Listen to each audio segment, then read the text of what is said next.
Hello, and today we're replacing the screen on the phone. So we have to key out the green screen, we have to replace the original screen with our own image and animate it. So there are some caveats you have to overcome. For example, creating a mask for the finger that covers the screen. And let's make it together, and I hope you enjoy it.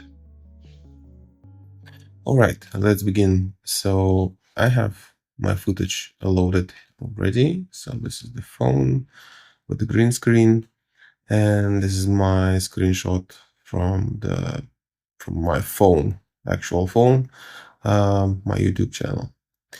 So um, first, what we're gonna do is key out the green screen from here, and we are doing the keying with Delta Keyer node.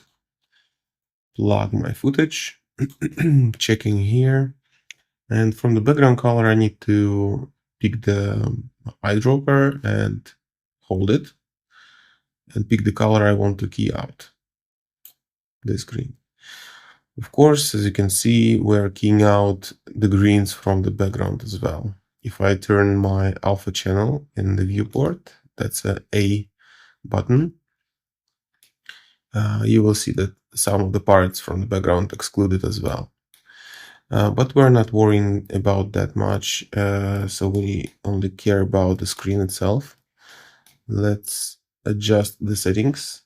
So I'm going go to matte tab, and in the threshold, adjust threshold. So I need to get rid of these crosses. Yep, and you can make even more sharper the result. So this area, from my previous experience, I had to exclude manually, so draw a manual mask. And actually that's not a problem, that's quite quick fix. And before we continue, let me just set my timeline. So the footage is 100 frames. I'm starting from 1001, so I will finish at 1100. Okay. So let's check quickly the result of the masking. And let's keep it as is for now. Turning back my alpha channel. Though we increase the threshold, but we're still losing the greens in the background. I don't know if you can see in your screen, but we're losing greens everywhere. Because of this, I'm not keeping this as a final result from the keying, so delta keyer. I will use this delta keyer result only as a mask for my main footage. Let's create a background node. This background node should be the same size as our footage. So X for the quick background node, and 4096 by 2160.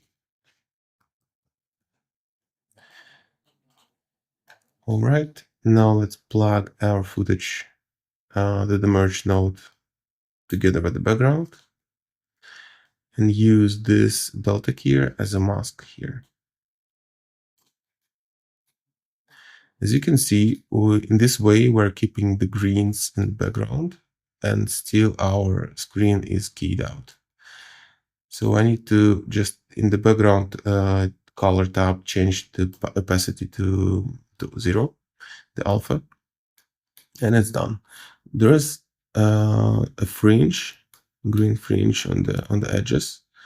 We can try to fix this by erode dilate.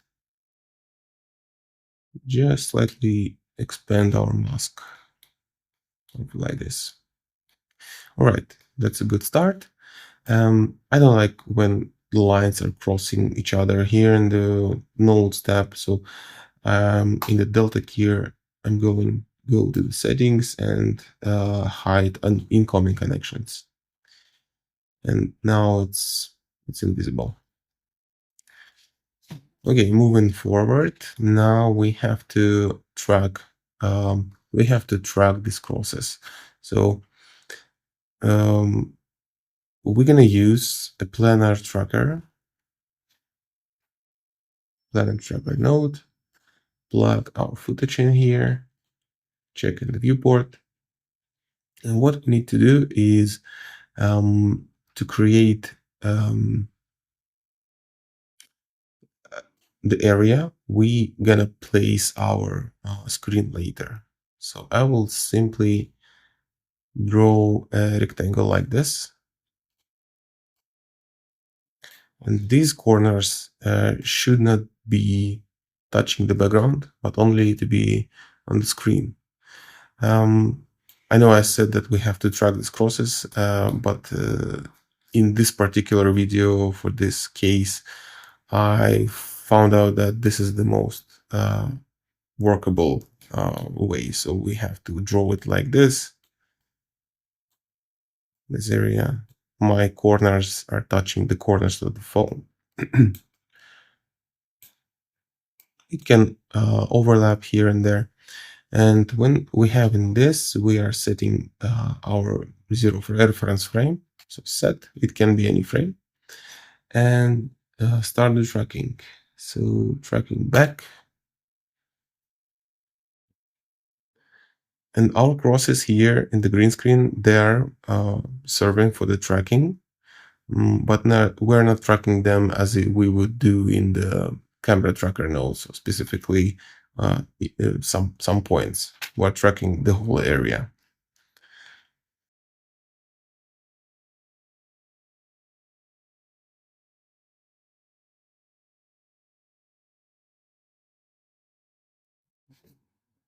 All right, the tracking is done. Hopefully it's solid and nice.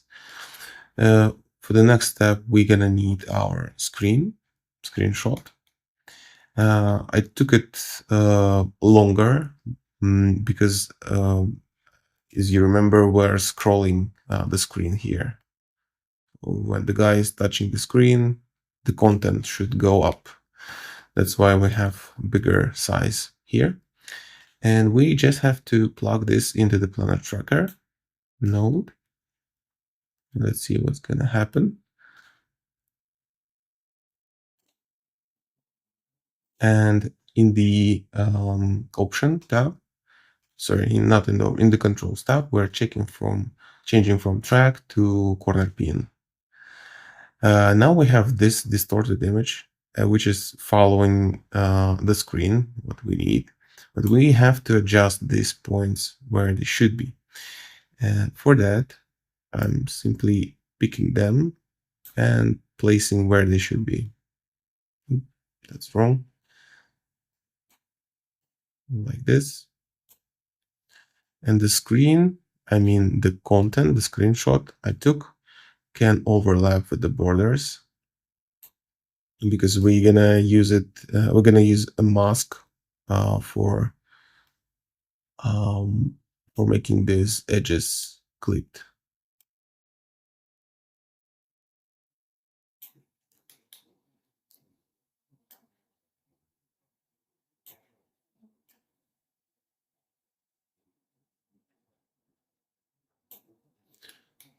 Okay, but as you can see, it's quite distorted, and there is a reason for that. Now, the whole image squeezed in this rectangle, but we actually need to have an overscan, so to speak. So for that, I'm gonna make a quick comp here, like separate one.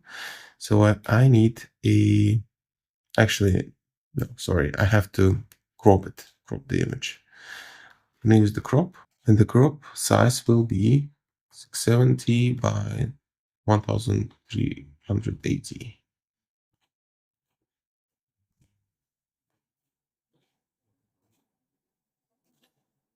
These values I took from the internet. That's the physical size of the screen, width and height.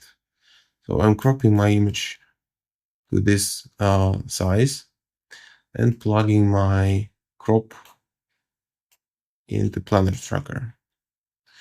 So now we don't have that distortion, that squeeziness, and of course now we can't see the rest of the image. And for that, and for the animation as well, we're creating a transform node.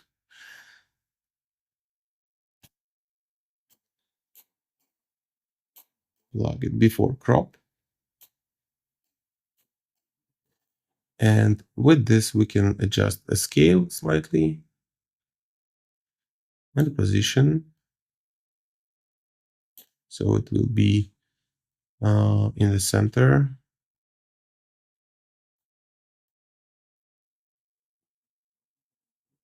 Something like this. And oops, moving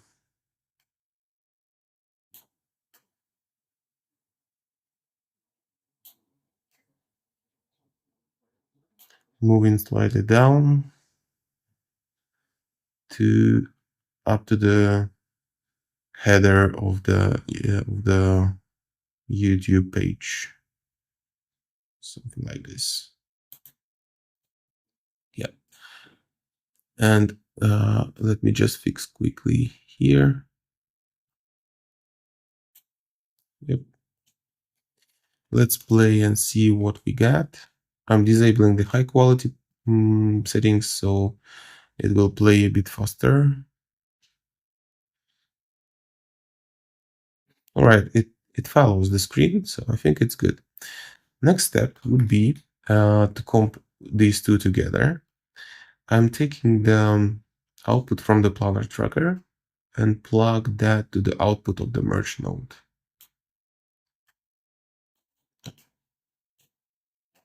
So automatically created merge node is in here, and we're taking them together.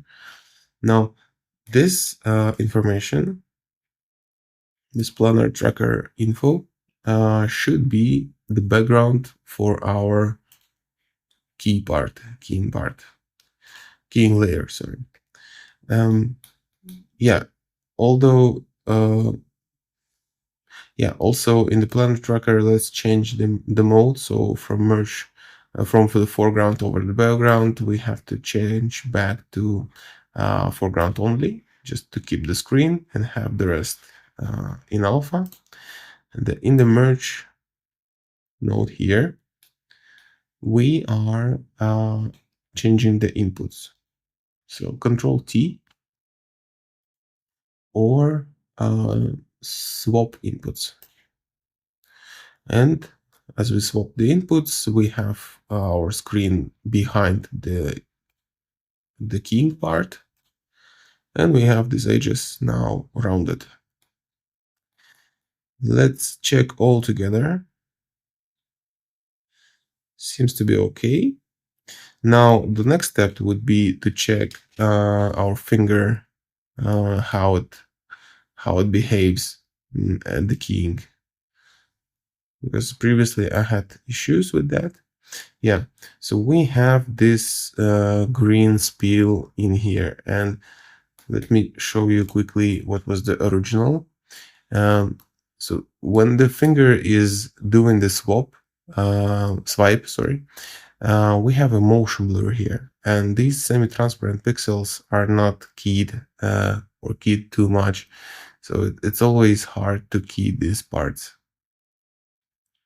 And I decided for this shot to create a separate layer for the finger specifically, and let's do that. So I'm creating another delta keyer.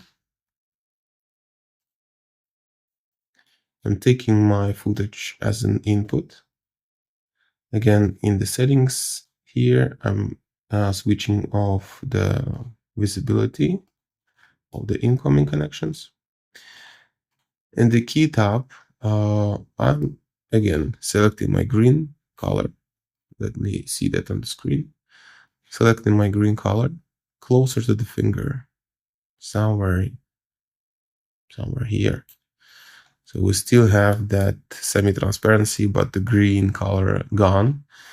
Now what I want to do is to take only this part of the footage, this finger, and put it over this result, our first keying result.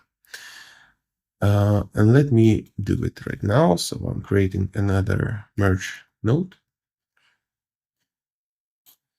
So our first keying will be the background, and the new keying result will be the foreground.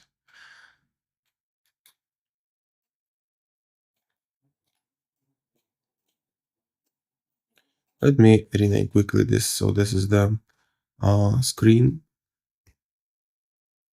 key,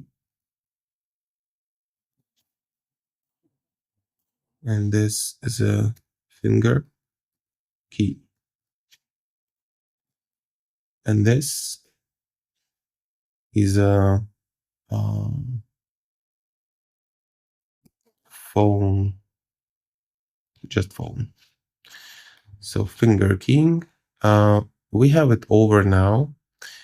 We still have some green here because semi-transparent pixels from this result mixing with this result. And we need to shrink more this area here. For that, in the delta keyer, I will use maybe more road dilate to clip more. And of course, I have to pay attention to the rest of the phone. That's fine, I think. And we can slightly blur it, I think. Something like this.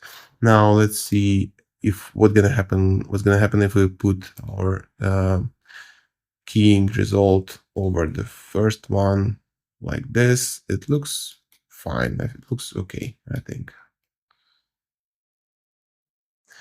But of course, now we're layering over whole this result, but I need just this area. So for that, I will just create a mask specifically for this area, simple polygon mask. And I'm gonna animate that mask. I don't need to have it full timeline, so it will just be a few frames when the finger is on the screen. Let's do that. So let's find the frame where the finger starts to touch the screen here. So we go in here, swipe, and the finger is leaving the screen.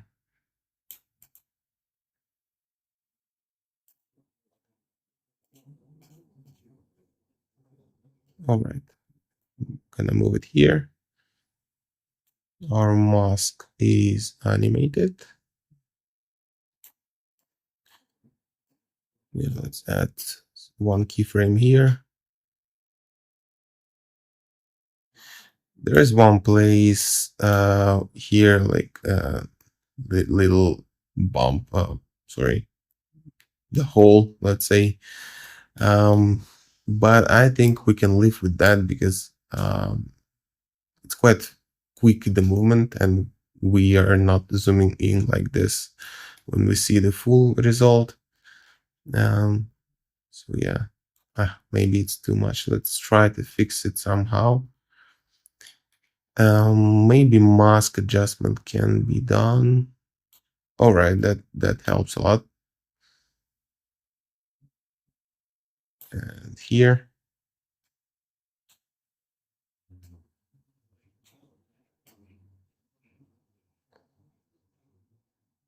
all right.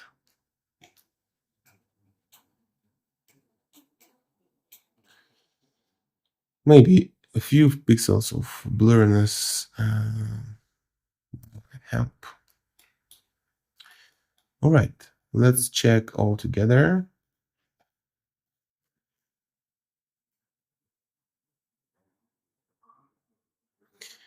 I think it works nicely. What's left? It's just to animate the screen. So when we swipe, the screen goes up. And we're going to use the same transform node we had previously created. So in the screen transform, and we need to find a point when the finger touches the screen. Somewhere here before we start to swipe up. So frame 35, let's say. In the transform center, we create the keyframe, and we will create our last keyframe at the very end. So we go up there and move as maximum as we can the screenshot, like so. And of course, we have to change the curvature of the spline, because we need to introduce easy in, ease out. If you remember, if you swipe the something on your screen, it's nicely and gradually speeding up and slowing down the movement. So we need to imitate that as well. I'm going to the first frame for the first keyframe of the transform, and in the spline tab here, I'm changing here to show only selected tool. If it's not enabled, enable it. See the full length of the curve, and at the end, at the last frame, we are changing to the smooth, and this will give us the smooth movement of the screen. But what I discovered that the most realistic way is to here in the first frame, just to rise up this this handle a bit up.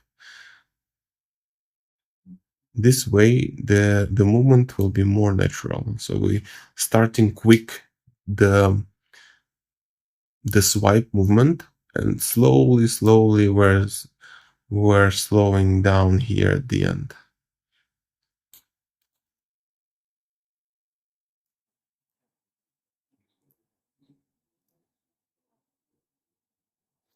And the final touch would be just the color correction of the screen shot, because as you can see, it's quite dark. So it's a literal 00 in RGB, 000 in RGB.